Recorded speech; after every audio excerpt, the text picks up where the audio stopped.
Eric Muathe, Muathe.com. Now in this video we're going to do the opposite. Take a look at the areas in the chart where we have these huge drops.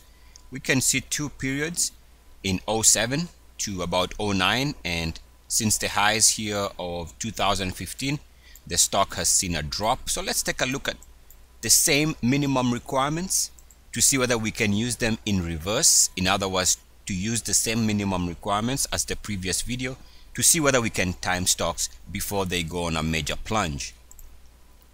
Again, check the description for a link describing this simple method.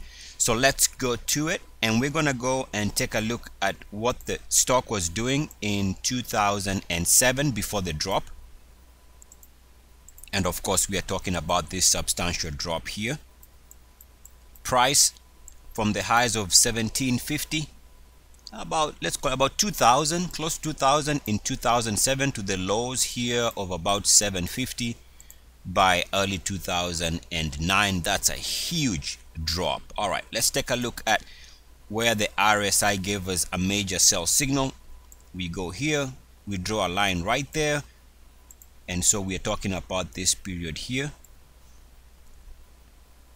right there. That's the period right there. We should see whether the minimum requirements are met, and we can see here that the RSI moves to 3-year lows. Keep in mind that's the minimum requirement as per the previous video.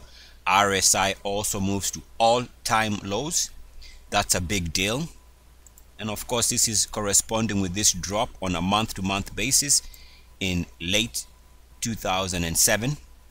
We also see that at the time we can test that the MACD moves to 3-year lows and also all-time lows. So that's also the same requirements being met. And so this is for one of the MACDs, not both of the MACDs. So we can see that one of the MACDs is what we need, and we get one MACD moving to 3-year lows, all-time lows, and the RSI moving to 3-year lows. So after this month here, the stock gave you a major sell signal, and that was in the higher, let's call it 1600, 1500 price range before this drop. So another 50% after it met the minimum requirements in late 2007. Now let's take a look at the current drop, and we can see that there was a period here. So right here at the beginning part of, let's call it summer of 2015, off this level somewhere here, this monthly drop. That monthly drop was a major sell signal based on our minimum requirements. Why?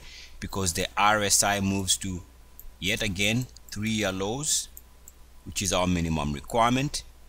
Let's take a look at what the MACDs were doing at that time. And so we are talking about this time frame here, somewhere there. Let's test this theory. So RSI moving to 3-year lows, check. Let's take a look at MACDs, and the MACDs also, we have one of the MACDs moving to 3-year lows, check. The other MACD was not moving to 3-year lows at that time, but keep in mind for the minimum requirements we only need one of our MACDs to move to 3-year lows. And so we can see that the minimum requirement was met at that particular point, and we're talking about this month here when the minimum requirement was met right there. Since then the stock has dropped from about 5,000 give or take to the lows currently of about 3,200. So that's how you get the idea and the visual warning that a stock is about to plunge by observing the minimum requirements. One more time, check the description for an explanation as to this simple method. Eric Muathe with Muathe.com. As always, peace and blessings. I am out. ESCS. Mwah. Woo! Second part. Second part.